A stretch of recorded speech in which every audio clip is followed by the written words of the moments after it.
So, what's the best resistance setting on the Concept2? First off, hey, I'm Austin with Just Row, and I'm here to make rowing a fun and enjoyable experience for everyone. A big shout out to everybody subscribed to the Just Row app with hundreds of follow-along workouts. You guys make videos like this possible. If you're interested, you can check it out, link down below. So let's get this out of the way first. I'm about to blow your mind. That dial on the side of the Concept2, that is not a resistance setting. It's technically called the damper setting. What's actually going on here is as you move the dial up, you are letting in more air into the machine, which makes it harder for the flywheel to spin while you take strokes. Whereas when you bring the dial down, it's letting in less air, making it easier to spin the flywheel when you're rowing. But why does it feel that when you bring it up to 10, that rowing can still feel pretty easy? That's because since this is a wind resistance, an air resistance rower, the actual resistance that you feel is based off of how hard you take your strokes. You can think of it similar to the gear setting on a bike. When you crank up the higher gears, it might be slower to pedal, but you can still pedal softly and not really feel much effort. And even if the bike is on a low gear setting, if you really push your pedaling fast and hard, you'll still get an intense workout. It's the same thing here on the rower. Whether the dial is all the way at the bottom or all the way at the top, if your rowing strokes are easy, it's not gonna feel tough. But if you're taking strokes hard, it's gonna be challenging. But Austin, there must be an optimal number to aim for.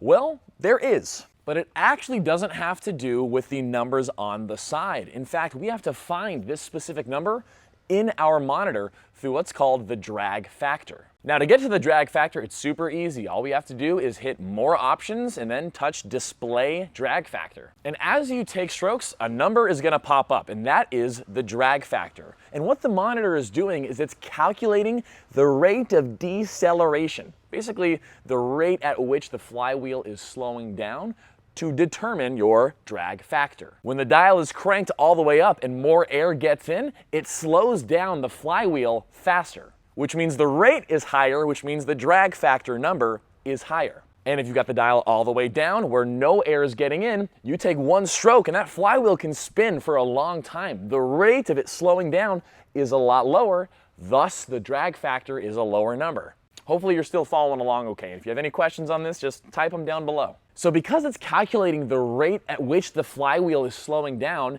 you can imagine that certain factors like temperature of the air or your elevation even can affect the rate of deceleration. Even lint and dust buildup in the machine itself can affect the drag factor.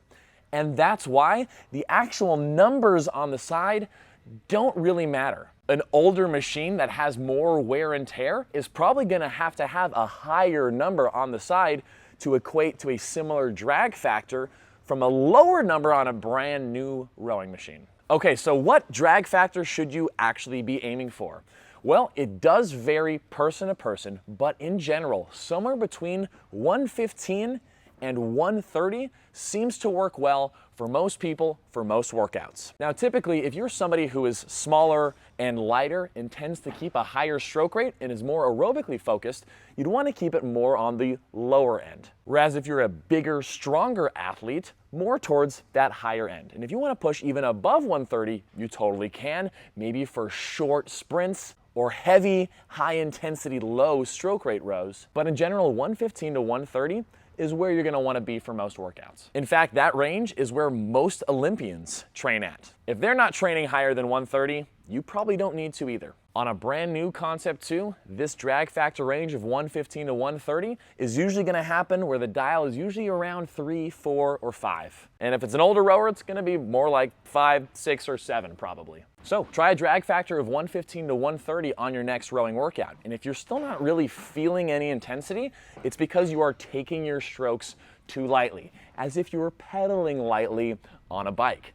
You gotta really give it some guh on the strokes. And if you're still not figuring it out, if rowing still feels too easy and you have no idea what to do, you should join my app, Just Row, or sign up for a form review down below. I've got lots of those resources linked in the description box, so check those out. But I hope this video could clarify and help you better understand resistance setting, drag factor, damper, and all that good stuff. So let me know what you'd like to see from me down below, and be sure to subscribe for more rowing content. Thanks so much for watching, and I'll see you in the next video.